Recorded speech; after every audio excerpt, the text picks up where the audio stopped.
Bom dia, irmãos. Vamos abrir as nossas Bíblias no segundo livro dos Reis, continuando aí a nossa jornada pela história do profeta Eliseu, ministério do profeta Eliseu. Estamos em 2 Reis, capítulo 6.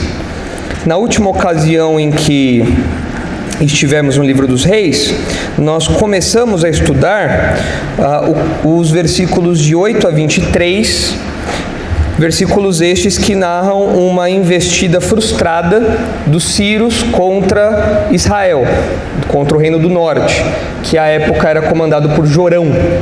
Então abram aí em 2 Reis capítulo 6 para nós revisarmos aquilo que já aprendemos deste capítulo algumas semanas atrás, e aí nós vamos terminar a nossa história hoje. Então hoje o nosso alvo é falar a última parte aí do nosso esboço, e então nós concluímos esse capítulo. Quem está lá em cima, Moreira? Moreira, põe o esboço aí, por favor. Pode passar para a próxima. Isso, obrigado. Então está aí o nosso esboço, que abrange os versículos 8 a 23 do capítulo 6.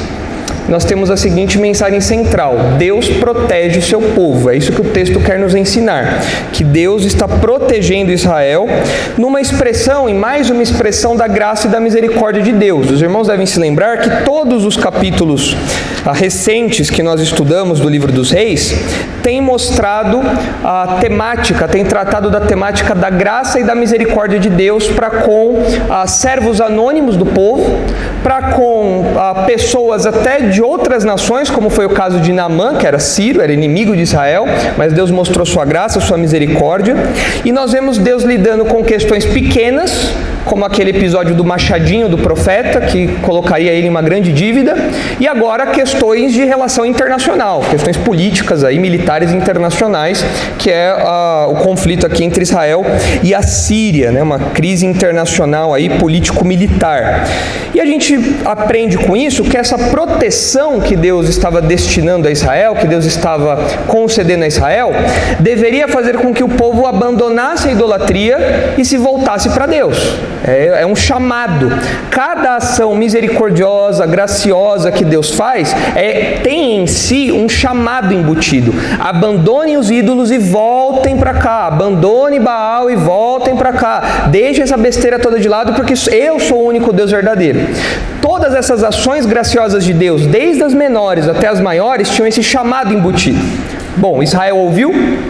Não, nós sabemos que não. Israel nunca atendeu esse chamado, especialmente o Reino do Norte, que é onde se concentra o livro dos Reis. Eles nunca ouviram isso, e o resultado disso foi o cativeiro que veio rapidamente aí. Então, nós estamos vendo aí no capítulo 6, 3 demonstrações da proteção divina. Dos versículos 8 a 10, que nós já estudamos, nós vimos que Deus frustra os planos do inimigo. Nós vamos ler esse texto de novo aqui, para a gente lembrar disso. E depois, a segunda demonstração da proteção divina é que Deus desorienta o exército sírio. Isso aqui nós já vimos, até o versículo 19, nós já cobrimos. Falta nós cobrirmos agora o último ponto, a última demonstração da proteção divina, que é Deus desarmando o conflito iminente. Deus, por meio de Eliseu, leva o exército sírio para a capital de Israel. Isso seria um grande problema. Os irmãos têm visto aí na mídia aí, o exército russo ao redor de Kiev, a capital da Ucrânia e tal, e agora você tem um exército inimigo no meio de Samaria. Você fala, nossa, agora o que era para ser uma cidadezinha fronteiriça ali, agora está no coração de Israel, está em Samaria.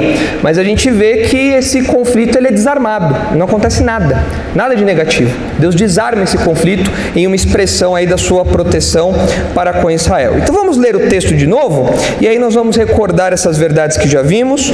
Isso vai servir de ponto de partida para o que nós veremos hoje. Então, 2 Reis capítulo 6, versículo 8 diz assim: O rei da Síria fez guerra a Israel, e em conselho com seus oficiais disse: em tal lugar estará o meu acampamento. Mas o homem de Deus mandou dizer ao rei de Israel: guarda-te de passares por tal lugar, lugar, porque os sírios estão descendo para ali. O rei de Israel enviou tropas ao lugar de que o homem de Deus lhe falara e de que o tinha avisado, e assim se salvou, não uma nem duas vezes. Aqui, como nós vimos da última vez, o rei da Síria provavelmente era o Ben-Hadad II, e o rei de Israel era Jorão. Se os irmãos se lembrarem da linha do tempo, Moreira, põe a linha do tempo aí, por favor, é algum slide aí para frente. Isso. Se os irmãos se lembrarem da nossa linha do tempo, que divide aí o reino do norte e o reino do sul, esse evento provavelmente está acontecendo entre 852 e 841 a.C., que é o período do reinado de Jorão, filho de Acabe. Os irmãos devem se lembrar que Acabe morreu, quem entrou no lugar de Acabe foi Acasias, só que Acasias era um rei meio doente, era um rei muito fraco, ele morre e quem assume o lugar é Jorão, irmão de Acasias, filho de Acabe também. Então está lá a nossa linha do tempo, estamos falando do reino do norte, o reino de Israel. E esse evento acontece entre esse período aí do reinado de Jorão. Então Jorão está tendo que lidar com isso aí, Deus mostra por meio de Eliseu os planos militares de Ben-Hadad II, e então Jorão consegue frustrar esses planos, e o rei da Síria fica maluco, fica doido com isso. Versículo 11. Então, tendo-se turbado com este incidente o coração do rei da Síria, chamou ele os seus servos e lhes disse: não me farei saber quem dos nossos é pelo rei de Israel? Respondeu um dos seus servos: ninguém, ó rei meu senhor, mas o profeta Eliseu, que está em Israel, faz saber ao rei de Israel as palavras que falas na tua câmara de dormir. Ele disse: ide e vede onde ele está, para que eu mande prendê-lo. Foi-lhe dito: eis que está em Dotã. Então enviou para lá cavalos, carros e fortes tropas. Chegaram de noite e cercaram a cidade. Tendo-se levantado muito cedo o moço do homem de Deus e saído, eis que tropas, cavalos e carros haviam cercado a cidade. Então o seu moço lhe disse: ai, meu senhor, que faremos? Ele respondeu: não temas, porque mais são os que estão conosco do que os que estão com eles. Orou Eliseu e disse: Senhor, peço-te que abras os olhos para que veja. O Senhor abriu os olhos do moço, e ele viu que o monte estava cheio de cavalos e carros de fogo em redor de Eliseu. E como desceram contra ele, orou Eliseu ao Senhor e disse: fere, peço-te, esta gente de cegueira. Feriu-a de cegueira, conforme a palavra de Eliseu. Então Eliseu lhes disse: não é este o caminho, nem esta cidade. Segui-me, e guiar-vos-ei ao homem que buscais. E os guiou a Samaria. Então nós vemos aí Eliseu sendo como que um instrumento de Deus para guiar o exército inimigo até a cidade de Samaria. O Eliseu pede e Deus fere aqueles homens de cegueira. Nós vimos que talvez provavelmente essa cegueira não fosse uma cegueira completa, mas algum tipo de confusão mental, talvez, de modo que os homens não podiam identificar exatamente onde eles estavam. E eles ouvem então Eliseu e eles saem de Dotã e vão até Samaria, que era a capital de Israel. E quando nós mencionamos esse trecho, nós falamos que Deus é quem tem o poder soberano de abrir os olhos e fechar os olhos.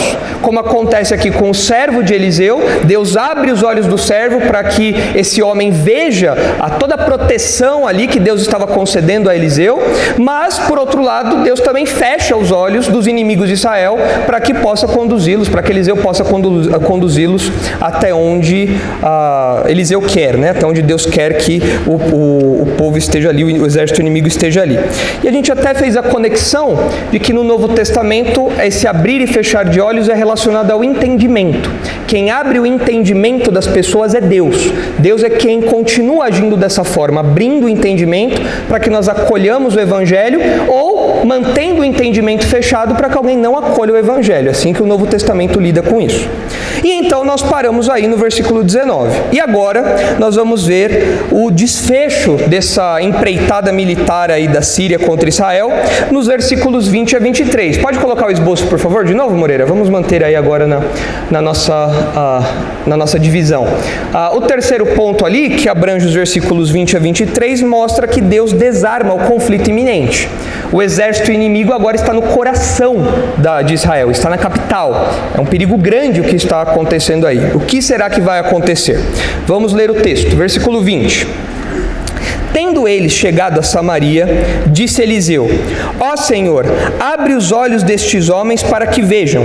Abriu-lhes o Senhor os olhos e viram. De novo aqui nós percebemos esse ato soberano de Deus. Ele fecha e ele abre os olhos conforme a vontade dele. E viram, e eis que estavam no meio de Samaria. Quando o rei de Israel os viu, provavelmente Jorão, quando o rei de Israel os viu, perguntou a Eliseu: feri-los-ei, meu pai? E o rei aproveitou a chance, falou: é agora que eu vou ganhar aqui, fazer a rapa aqui, eles estão na capital, eu vou pegar todo mundo aqui de jeito. E agora, é isso que eu tenho que fazer, Eliseu? Eliseu vai falar: não, olha só, versículo 22. Respondeu ele: não os ferirás, fere aqueles que fizeres prisioneiros com a tua espada e o teu arco. Porém a estes, manda pôr-lhes diante pão e água, para que comam e bebam e tornem ao seu senhor. A ordem de Eliseu é a seguinte: olha, você vai ferir, você vai matar aqueles que você capturar. Esses aqui você não fez nada, eles vieram até você. Você não tem participação nenhuma nisso. Então você não vai encostar um dedo nesses camaradas. Pelo contrário, você vai colocar para eles um banquete. Você vai dar comida, você vai dar água para eles se recarreguem as energias, para que eles se fartem e voltem para a terra deles. Aí você imagina o Jorão murchando, né? Poxa, agora que eu podia dar essa guinada aí, né? Fazer uma investida. Não, você não vai fazer isso. Foi Deus que trouxe esses homens aqui, você não vai encostar um dedo neles. Versículo 23. Ofereceu-lhes o rei grande banquete, e comeram e beberam. Despediu-os e foram para o seu senhor. E da parte da Síria não houve mais investidas na terra de Israel. Quando o texto fala aqui que não houve mais investidas, não é que nunca mais houve investidas, é que aquela empreitada terminou. Aquela empreitada teve o seu fim, mas depois, na sequência, a gente vê de novo a Síria sendo uma pedra no sapato de Israel e atacando Israel de novo. Então eu acho que os soldados gostaram, os soldados da Síria, né? Porque eles foram para batalhar e no final eles saíram de barriga cheia, né?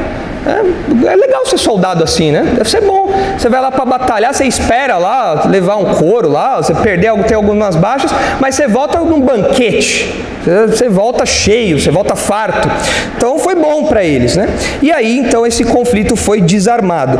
É importante a gente observar aqui no texto que quando fala-se sobre dar um banquete, dar uma refeição para os inimigos de Israel, dar uma refeição, para nós hoje, é uma coisa sem muito significado, mas naqueles dias, você dar uma refeição para alguém, especialmente nesse contexto, era um tratado de paz.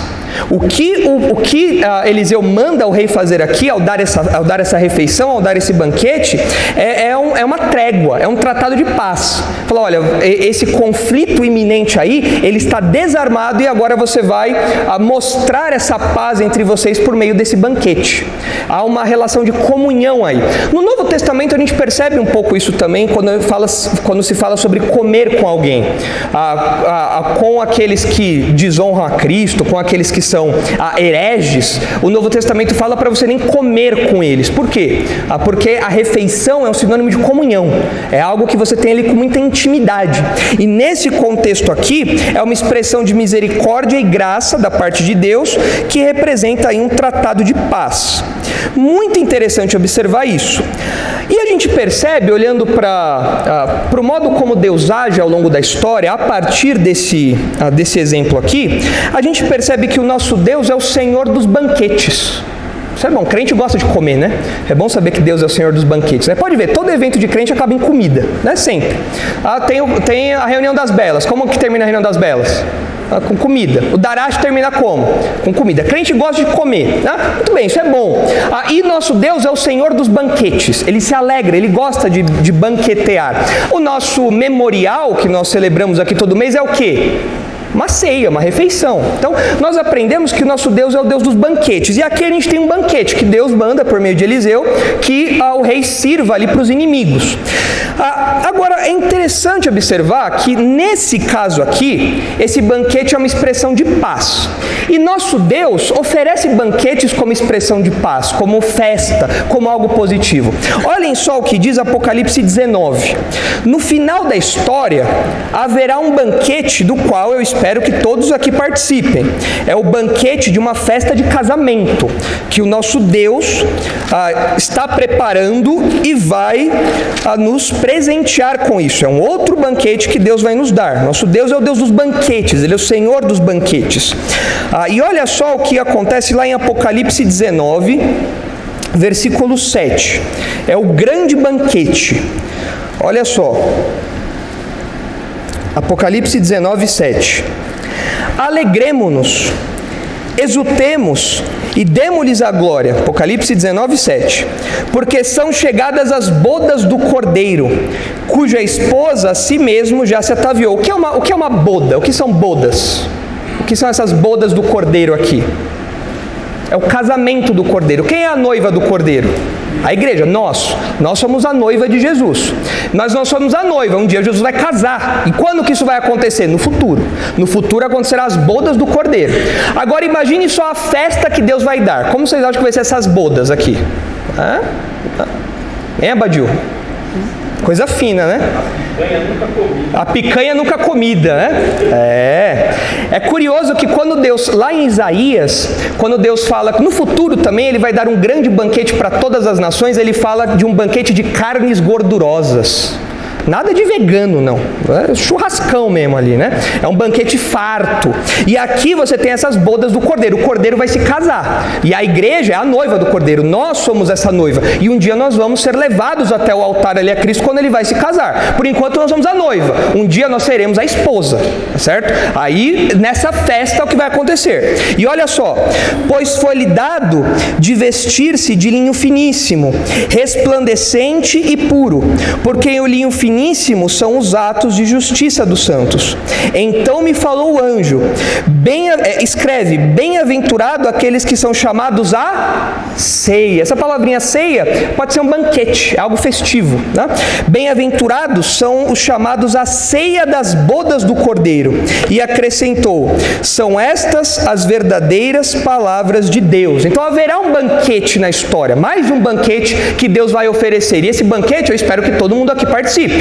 Será um banquete alegre, um banquete de casamento. Eu gosto de festa de casamento. Quando tem coxinha, aí às vezes tem massa, tem comida, tem bastante coisa. Aqui vai ser um festão de casamento. As bodas do Cordeiro. Mas, isso daqui nos lembra que nosso Deus é o Senhor dos banquetes. Amém por isso. Nosso Deus é um Deus que concede banquetes de paz. Nós nos sentamos à mesa da ceia como uma expressão desse grande banquete de paz. Pelo que Jesus fez na cruz, pelo sangue e pelo corpo dele, que foi moído na cruz, nós agora nos sentamos à mesa com Jesus, nós nos sentamos à mesa de Jesus e celebramos a paz que ele nos oferece, a paz que ele nos concede. Amém por isso. O mesmo banquete de paz que foi oferecido aos sírios é o banquete de paz que Deus continua oferecendo hoje aos pecadores. Glória a Deus por isso. Nosso Deus é o Senhor dos banquetes. Mas o texto de Apocalipse mostra um outro banquete. E esse banquete não é um banquete muito legal, não. Olha aí os versículos 11 em diante. Vi o céu aberto. Nós estamos vendo as bodas do Cordeiro. Agora a câmera muda para outro lugar. Agora a câmera volta-se para a terra. E olha o que acontece. Vi o céu aberto. E eis um cavalo branco. O seu cavaleiro se chama Fiel e Verdadeiro, e julga e peleja com justiça. Os seus olhos são chama de fogo, na sua cabeça muitos diademas. Tem um nome escrito que ninguém conhece senão ele mesmo. Quem é esse daqui? Jesus. Esse daqui é Jesus. Ele acabou de se casar nas suas bodas e já desce para resolver os problemas que estão acontecendo aqui embaixo. Porque enquanto a igreja está nas bodas, o que está acontecendo aqui embaixo com Israel durante a tribulação? Israel está sendo cercada, Jerusalém está cercada. E quem é o único que vai poder resolver essa situação? É Jesus. E ele desce agora das suas bodas como um guerreiro. Versículo 13. Está vestido com um manto tinto de sangue. Sangue de quem?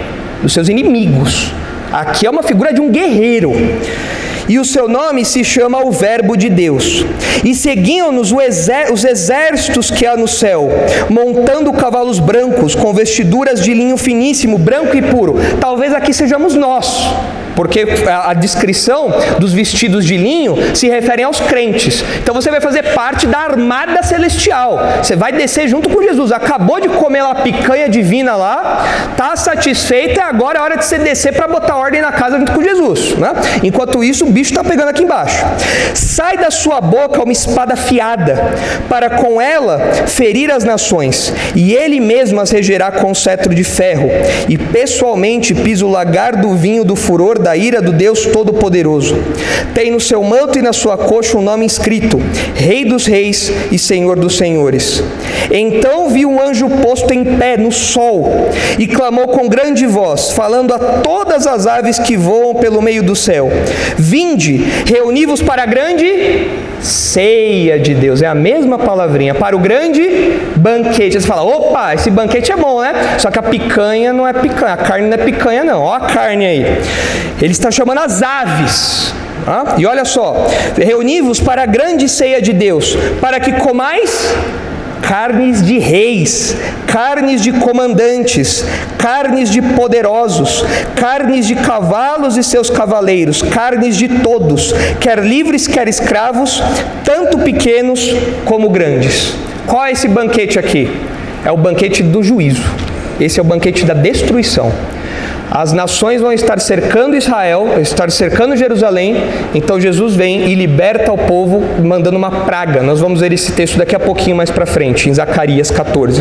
Mas nós vemos aqui que o texto usa a mesma palavrinha. Ele fala: as aves, o anjo está chamando as aves para um outro banquete. Só que não é o banquete das bodas do Cordeiro, é o banquete do juízo. Então, de fato, nosso Deus é o Deus dos banquetes. Nosso Deus é o Senhor dos banquetes. Só que aqui nesse texto existem dois banquetes. Tem um banquete que é o bom, é o banquete das bodas do Cordeiro. Eu espero que todos aqui participem, porque se você não participar do primeiro banquete, tem um segundo banquete reservado para você. É o banquete do juízo de Deus. E nesse não vai ter picanha, porque você vai ser a picanha. Você vai ser o boi que vai ser morto lá. Você. O juízo de Deus vem. São dois banquetes. Não tem como fugir. É um ou outro. É um ou outro. Você vai participar de qual banquete?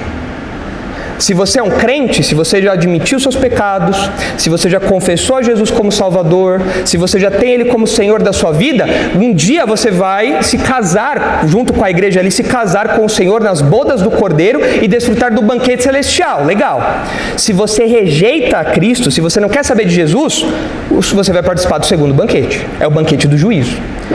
Então, quando nós olhamos para um texto como esse, a de 2 Reis, e nós vemos o povo ali os inimigos de Israel recebendo um banquete de paz, nós nos lembramos: nosso Deus é um Deus de paz, Ele oferece paz, Ele oferece banquetes de paz, mas nós não podemos perder de vista que o nosso Deus, o Senhor dos banquetes, também oferece um banquete de juízo, e Ele chama as aves para participarem desse banquete. Nós não podemos perder isso de vista.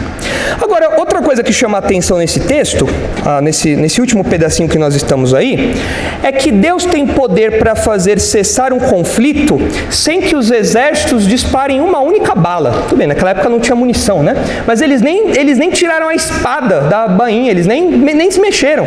Não foi derramada uma gota de sangue. E o conflito terminou. É um milagre o que aconteceu ali. Não teve uma baixa sequer, não teve nada, absolutamente nada. Um único homem, que foi Eliseu, desmobilizou todo o exército inimigo. É impressionante, é um milagre realmente o que acontece aqui. E é curioso observar que na investida seguinte que a Síria vai fazer contra Israel, acontece algo semelhante também. Deus intervém de modo milagroso e não tem uma baixa só. Olha só aí o que diz o capítulo 6, voltem lá para Reis, olha aí o capítulo 6, versículo 24, olha só. Sequência do nosso texto. Depois disto, ajuntou Ben-Hadad, rei da Síria, todo o seu exército, subiu e sitiou a Samaria. O rei falou: agora Samaria não vai ficar de pé não, agora ela vai cair. Houve grande fome em Samaria, era comum que se fizessem cercos às cidades. Isso foi feito com Jerusalém. Jerusalém foi cercada também, e com isso as forças da cidade iam sendo minadas. Houve grande fome em Samaria, eis que a sitiaram, a ponto de se vender a cabeça de um jumento por 80 siclos de prata e um pouco de esterco de pombas por 5 siclos de prata. Isso aqui mostra a penúria do povo. Hoje nós não temos muito essa questão de cerco, mas a gente, talvez um paralelo seja o que a gente vê das sanções econômicas. A Rússia está sofrendo um monte de sanção econômica. Por quê? A ideia é enfraquecer militarmente e economicamente. Você não consegue sustentar uma guerra sem dinheiro. Se você põe sanção, você quebra financeiramente o país. Naquela época, você cercava a cidade e não tinha como entrar comida, não tinha como fazer nada ali, não tinha como o pessoal sair ou entrar. Então, isso fazia com que a cidade vivesse uma hiperinflação de coisas absurdas, como até o esterco de pombo aqui, vendido por 5 siclos de prata. Terrível o que está acontecendo em Samaria. Capítulo 7 agora, versículo 5. Então, é isso que está acontecendo. Samaria está cercada pelos sírios. Capítulo 7, versículo 5. Levantaram-se ao anoitecer para se dirigirem ao arraial dos sírios. E tendo chegado à entrada do arraial, eis que não havia lá ninguém. Aqui fala de alguns leprosos que chegaram para o arraial ali, o pessoal que estava cercando Samaria. Só que eles chegaram lá e não encontraram ninguém. O acampamento dos sírios estava vazio. Ué, o que está acontecendo? Versículo 6. Porque o Senhor fizera ouvir no arraial dos sírios ruído de carros e de cavalos, e o ruído de um grande exército, de maneira que disseram uns aos outros: eis que o rei de Israel alugou contra nós os reis dos heteus e os reis dos egípcios para virem contra nós.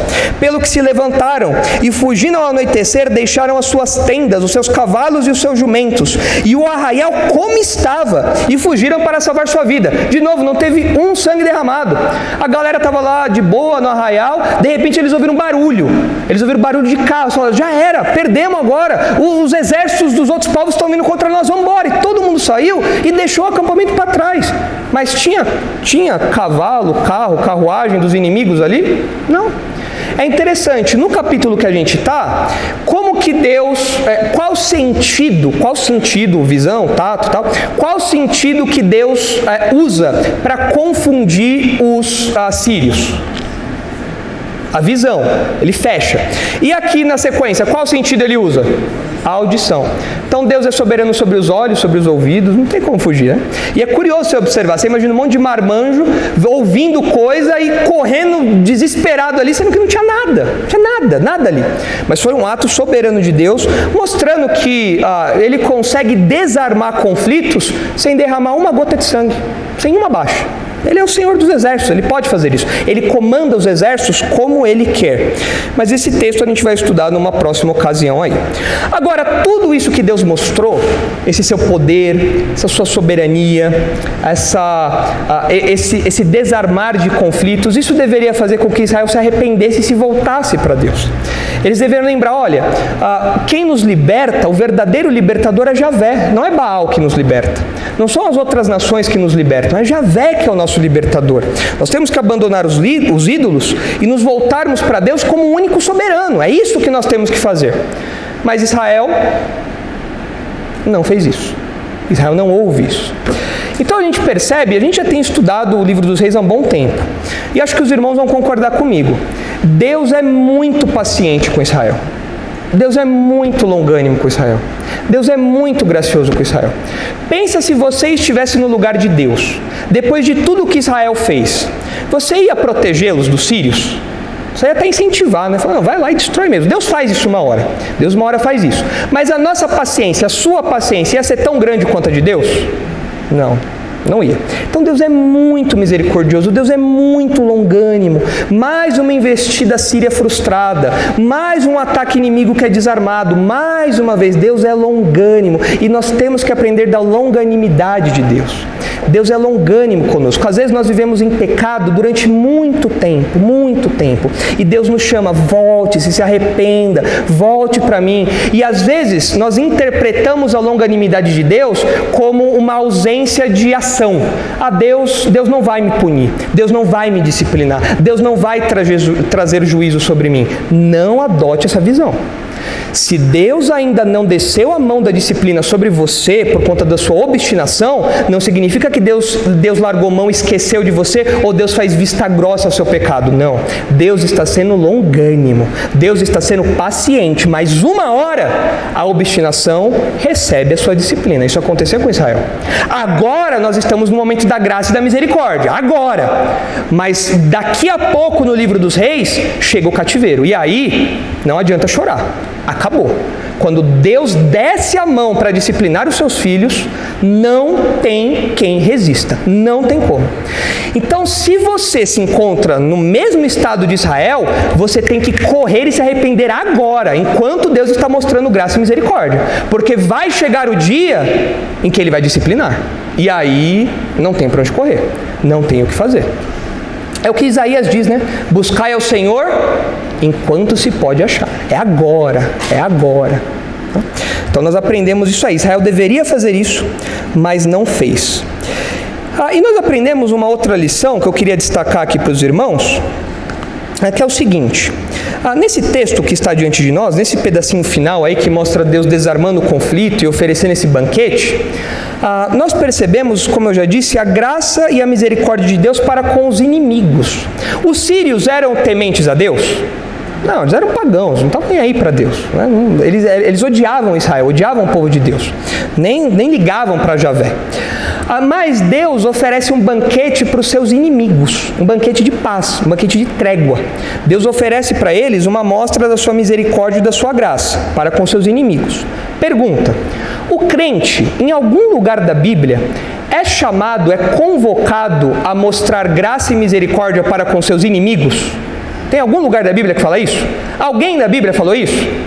Quem falou que eu tenho que mostrar de graça e misericórdia até mesmo para com meus inimigos? Quem falou isso? Jesus. Né?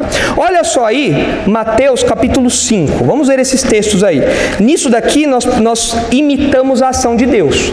O texto de Reis nos mostra como Deus age para com seus inimigos. É verdade que Deus pune os seus inimigos muitas vezes. Ele faz isso. Em algum momento da história, todos os inimigos de Deus serão colocados ali debaixo dos pés de Cristo. Isso daí vai acontecer um dia. Mas, no trato de Deus com seus inimigos ao longo da história, por vezes ele mostra graça e misericórdia. E o crente é chamado a fazer isso também. Olha só ali, Mateus 5, versículo 43. Olha só.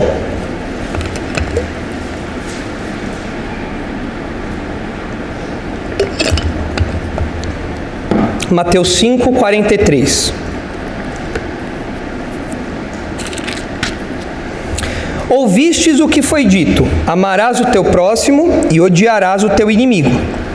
Eu, porém, vos digo: amai os vossos inimigos e orai pelos que vos perseguem, para que vos torneis filhos do vosso Pai Celeste, porque Ele faz nascer o seu sol sobre maus e bons, e vir chuvas sobre justos e injustos. Porque se amardes os que vos amam, que recompensa tendes? Não fazem os publicanos também o mesmo? E se saudardes somente os vossos irmãos, que fazeis demais? Não fazem os gentios também o mesmo? Portanto, sede vós perfeitos, como perfeito é o vosso Pai Celeste. Olha o padrão que Jesus põe aqui. Deus faz sair o sol para o justo e para o injusto, para o crente e para o incrédulo. Deus coroa o incrédulo de bênçãos às vezes. Bênçãos materiais, saúde. Deus faz isso. E agora você, que se acha o lírio do campo, a última bolacha do pacote, vai se achar numa posição melhor do que de Deus e destratar os seus inimigos? Negativo. Vocês têm que imitar o Pai Celeste de vocês. Portanto, Jesus fala aí: amai os vossos inimigos e orai pelos que vos perseguem. Isso é fácil ou é difícil? Muito difícil, né? Agora, Jesus está falando isso aqui. Aí você fala: falar é fácil, né, Jesus? Quero ver fazer. Jesus fez isso aqui, ele orou pelos seus inimigos? Onde ele orou pelos seus inimigos? Onde? Na cruz. Ele estava lá crucificado e ele orou o quê? Pai, perdoa, porque eles não sabem o que fazem. Então Jesus vive aquilo que ele diz, ele pratica aquilo que ele diz, porque enquanto ele estava na cruz, ele orou pelos seus inimigos, por aqueles que estavam o ferindo até a morte, por aqueles que estavam matando. Então olha, você consegue orar pelo aquele seu colega chato do trabalho, Você consegue orar por aquele seu irmão que te dá nos nervos. Você consegue orar por ele. Você consegue orar por aquele parente que não te deixa em paz. Você consegue fazer isso. Se Jesus orou na cruz por quem estava matando ele, você consegue fazer uma forcinha e orar por aquela pessoa mala sem alça que você conhece. Você consegue fazer isso. E o texto fala aqui sobre orar pelos que vos perseguem. É algo ativo. É a pessoa que quer o seu mal, mas você ora por ela. Senhor, quebranta o coração dessa pessoa. Traz arrependimento para essa pessoa. Regenera essa pessoa para que ela veja o tamanho do erro que ela está cometendo, para onde ela está caminhando, para a morte eterna que ela está arrumando. Abra os olhos dela, dê entendimento a ela. O Senhor é o Deus que abre e fecha os olhos. Abre os olhos dessa pessoa. Você pode fazer essa oração aqui. Se Jesus está mandando e Ele mesmo fez isso na cruz, então você pode fazer isso em situações muito mais brandas do que a que Jesus enfrentou. Olha o outro relato de Lucas. Lucas capítulo 6. São palavras semelhantes aqui, mas tem alguma outra diferençazinha. Olha só. Lucas capítulo 6, versículo 27.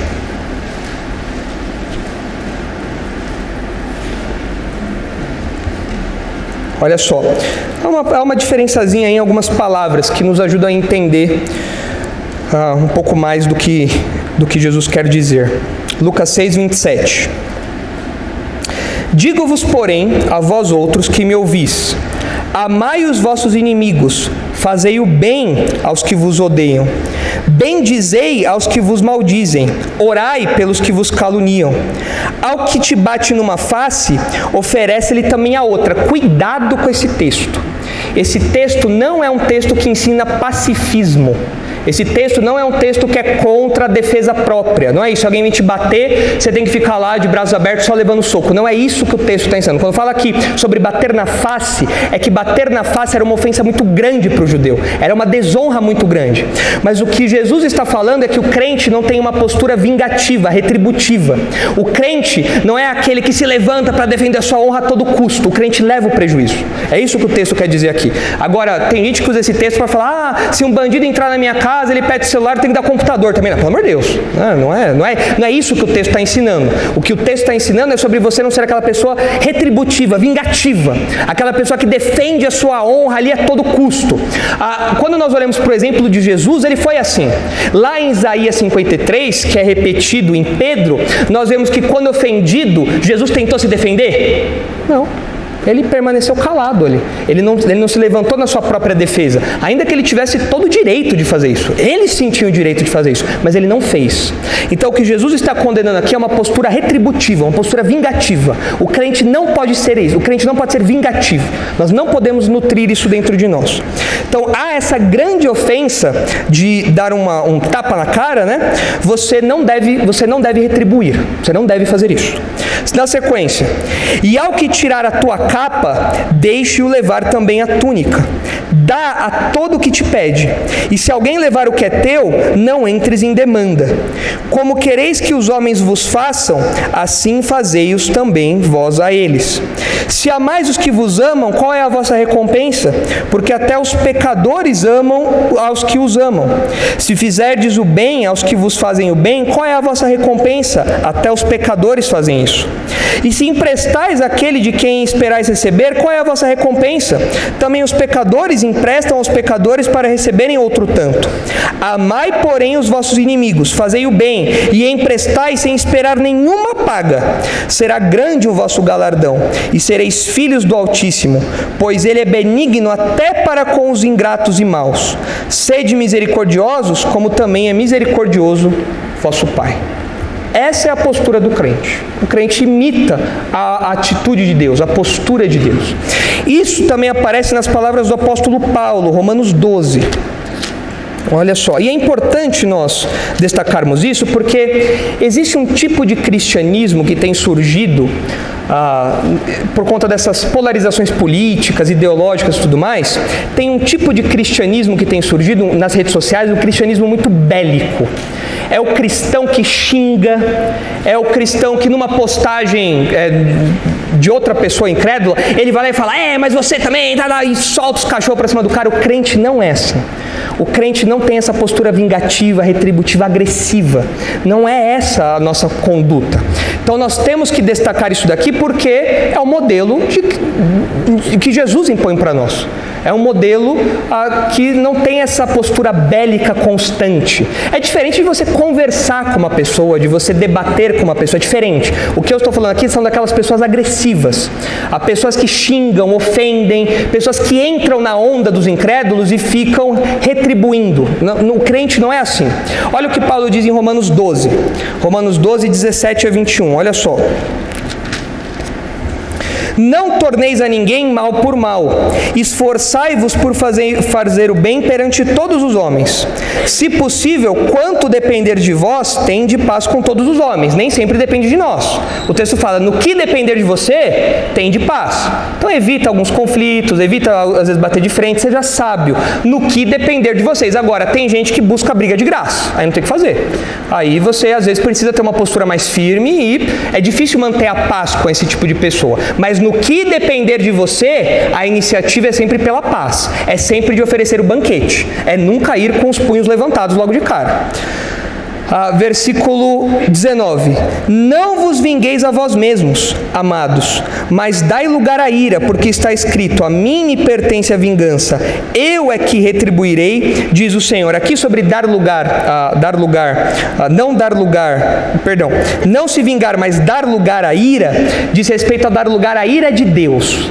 Não peguem a ira de vocês e se vinguem, mas abram espaço para a ira de Deus passar, porque Ele é quem vinga com justiça. Ele é o vingador, Ele sabe o momento certo e como fazer esse tipo de coisa. Não tome isso nas suas próprias mãos.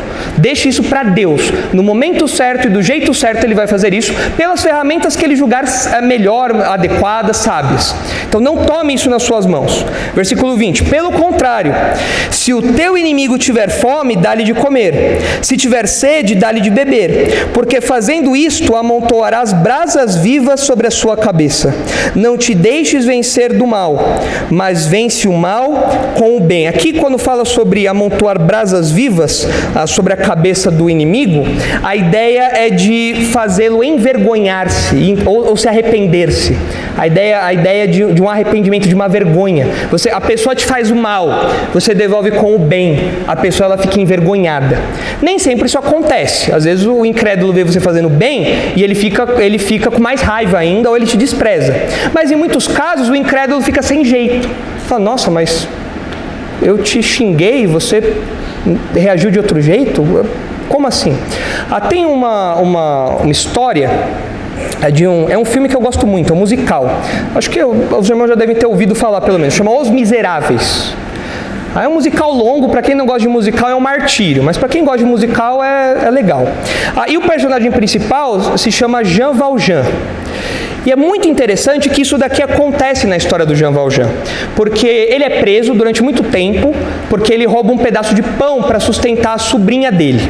E ele é preso durante muito tempo aí, ele finalmente é solto, só que naquela época não tinha tornozeleira eletrônica, isso acontece durante a Revolução Francesa ali, um outro momento da Revolução Francesa, e naquela época não tinha tornozeleira eletrônica. Então como é que os presos faziam? Eles tinham um documento que eles tinham que voltar todo ano para validar aquele documento, para saber que ele estava aos arredores ali, para saber que ele não tinha fugido, né? Então ele tinha que voltar o tempo todo ali para isso. Só que como ele tinha esse documento, ele não conseguia emprego em lugar nenhum. Ninguém dava emprego para ele. Então ele, em determinado momento, ele está largado ali pela cidade e ele fica na porta de uma igreja.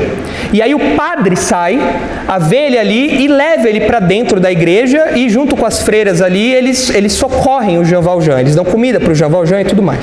Só que o Jean Valjean, ele está com a mente do ladrão. Ele está com a mente da vítima da sociedade. E depois que todo mundo vai dormir, o padre, as freiras vão dormir, o Jean Valjean rouba os utensílios de prata da igreja e foge, para tentar ter algum dinheiro aí para fazer a vida virar, né?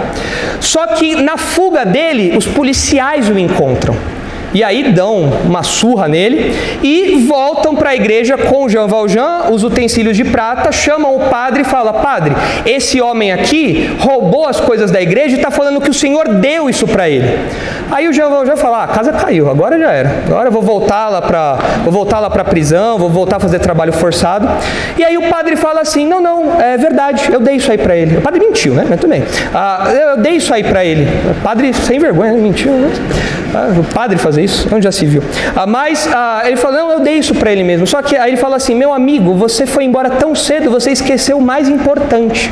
E ele pega 2 castiçais de prata, pesadíssimos, grandes, e dá para o Jean Valjean. E fala: você se esqueceu desse presente, agora vai e resolve a tua vida, porque com isso eu estou te salvando da morte. Ele fala: Deus te salvou da morte. É uma poesia muito bonita da música.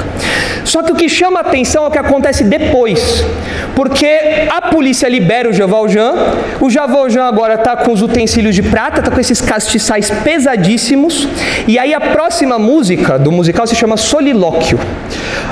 É um monólogo do Jean Valjean, em que ele está dentro de uma capela e ele fala: meu Deus, eu fiz o mal para aquele homem e ele me devolveu isso com bem. E ele fica transtornado, porque ele fala: o que esse homem fez? Por que ele fez isso? O que ele viu em mim? Eu sou um ladrão. O que ele viu em mim? Ele fica transformado. E quem faz o papel do Jean Valjean nesse musical mais recente é o Hugh Jackman. É o Wolverine, né? Só que antes de ser o Wolverine, né? É o Hugh Jackman. E ele é um ator muito bom. Ele era da Broadway, né? Ele é muito bom. E o Hugh Jackman foca na cara dele e ele fica a veia salta. É muito boa a atuação dele. E aí no final da música ele fala: quer saber de uma coisa? Agora acabou. Agora o Jean Valjean não existe mais, porque uma nova história começa. E ele então passa a ser honesto, ele se torna, acho que, prefeito na história, uma espécie de prefeito de Paris, e ele agora é uma outra pessoa. E a história continua, os irmãos podem ver depois, não vou dar maiores spoilers. Mas isso é logo no começo do filme. Já falei demais, mas logo no começo. Mas é uma história muito bonita, por quê? Porque ele muda a vida dele. Só que o solilóquio, meus irmãos, é de arrepiar aquela música. Ele cantando, ele fala o que é uma oração que ele canta, é como se fosse uma oração. Ele fala: eu não estou entendendo isso. Eu fiz só o que é mal e ele me retribuiu com bem. O que o padre fez? Colocou brasas vivas sobre a cabeça do Jean Valjean. E então ele se envergonha e ele se arrepende. Então essa história ilustra o que Paulo está falando aqui. Paulo está citando Provérbios. Se os irmãos olharem lá Provérbios 25, os irmãos vão ver essa citação que Paulo está fazendo. Provérbios 25, 21. Olha só, uma citação desse texto que Paulo está fazendo. Provérbios 25, 21 e 22. Olha só. Se o que te aborrece tiver fome, Provérbios 25, 21. Se o que te aborrece tiver fome, dá-lhe pão de comer. Se tiver sede, dá-lhe água para beber. Porque assim amontoarás brasas vivas sobre a sua cabeça, e o Senhor a te retribuirá. Então Paulo está pensando nesse provérbio aqui quando ele escreve Romanos lá. Mas essa dica cultural aí para os irmãos, depois assistam. Acho que, onde que tem para assistir? Não deve ter algum streaming aí, deve ter. É um filme muito legal, Os Miseráveis, que mostram um contraste muito grande entre a lei e a graça. O Jean Valjean é o exemplo da graça, e o Javert, que é o policial turrão, o policial casca grossa ali, é o exemplo da lei. Os autores antigos faziam isso. É do Victor Hugo, o livro é do Victor Hugo, né? É uma adaptação. Os antigos faziam isso. Hoje em dia você vai ler um livro, você não tem princípio nenhum ali, é só besteira ali nos livros, né? Mas naquela época você tinha essas questões todas. Então Paulo fala para nós fazermos isso, amontoarmos brasas vivas sobre a cabeça dos nossos inimigos ali. Agora, como Paulo também diz, nem sempre é possível evitar o conflito. Nem sempre dá. Eventualmente o crente, ele acaba entrando em conflito porque a paz não depende de nós. Mas o que o texto nos ensina é que nós não podemos ter essa postura bélica constante. Nós temos que demonstrar graça, compaixão, misericórdia do mesmo jeito. Nas nossas relações interpessoais, nós somos como desarmadores de bomba. O crente é um desarmador de bomba. Sabe aqueles filmes de ação? Estou cinematográfico hoje. Sabe aqueles filmes de ação em que tem a bomba, eles têm que cortar o fiozinho certo ali? O crente é assim. O crente tem lá a briga dos irmãos lá. Não sei o que lá, não sei o que lá. O crente vai lá e agora, se eu cortar cortar o fio amarelo, a Judite bate na Samanta e aí o bicho pega. Não, você tem que cortar o fio certinho. O crente é o desarmador de bombas. O crente não tem uma postura bélica. O crente não nutre isso. Ele é o desarmador, ele vai lá e corta. Um provérbio que ilustra bem isso é o provérbio que fala que a palavra, eu até trouxe aqui, que a resposta branda desvia o furor, mas a palavra dura suscita a ira. É uma postura bélica. Se você é sempre duro, sempre brigando, sempre assim, você vai levantar cada vez mais a ira do outro. Agora, a resposta branda, a pessoa vem armada para você. Você fala, não, irmão, tudo bem, sem problema, depois nós conversamos, fique em paz e tal. Você cortou o fiozinho, cortou a bomba, desarmou. O crente é um desarmador de bombas. E nós vemos nesse texto que estamos estudando de Reis, Deus desarmando essa bomba por meio de um banquete. É surpreendente o que acontece ali. Nosso Deus é um Deus desarmador de bombas também, e nisso nós devemos imitá-lo. Então nós vemos aqui que Deus é misericordioso e longânimo, mas, se os irmãos se lembrarem lá no começo do estudo que fizemos, lá atrás, na primeira vez que tivemos contato com esse texto, eu falei que Deus é o Senhor dos exércitos. Nosso Deus é um Deus guerreiro. Então, de fato, Deus é longânimo, é bondoso, é misericordioso, mas nós não podemos perder de vista que Ele é o Senhor dos exércitos também. E eu quero terminar lendo Zacarias 14 com os irmãos. Olha só o que diz Zacarias 14. Nós temos que ter uma visão equilibrada da ação de Deus, de quem Deus é, para que nós não sejamos como a maioria dos crentes hoje, que só fica com essa parte da compaixão, da longanimidade, da bondade de Deus, e se esquecem que Deus também é um Deus justo, é um Deus que se ira, é o Senhor dos exércitos. Aqui, Deus foi bondoso com o exército sírio, mas isso não vai acontecer sempre, não. Nosso Deus dosa momentos de paz e momentos de guerra. Na sua administração como Senhor dos exércitos da terra, Ele dosa momentos de paz, acordos de paz, banquetes de paz, e Ele dosa momentos de guerra, banquetes de juízo. Olha só aí Zacarias 14.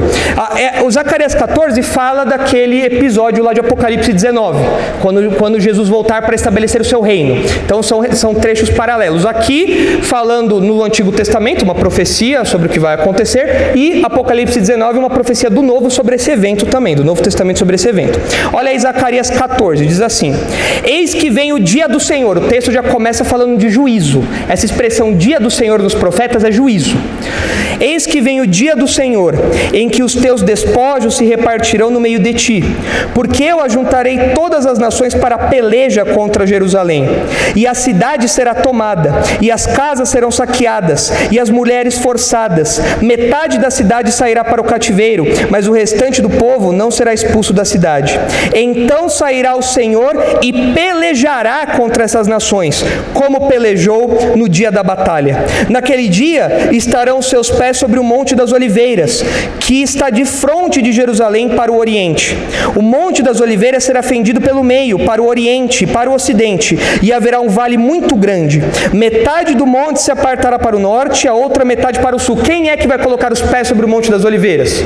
Jesus. Jesus vai colocar o pé sobre os Montes das Oliveiras, o monte vai se fender e o povo vai ter um caminho para fugir, porque eles vão estar cercados ali em Jerusalém.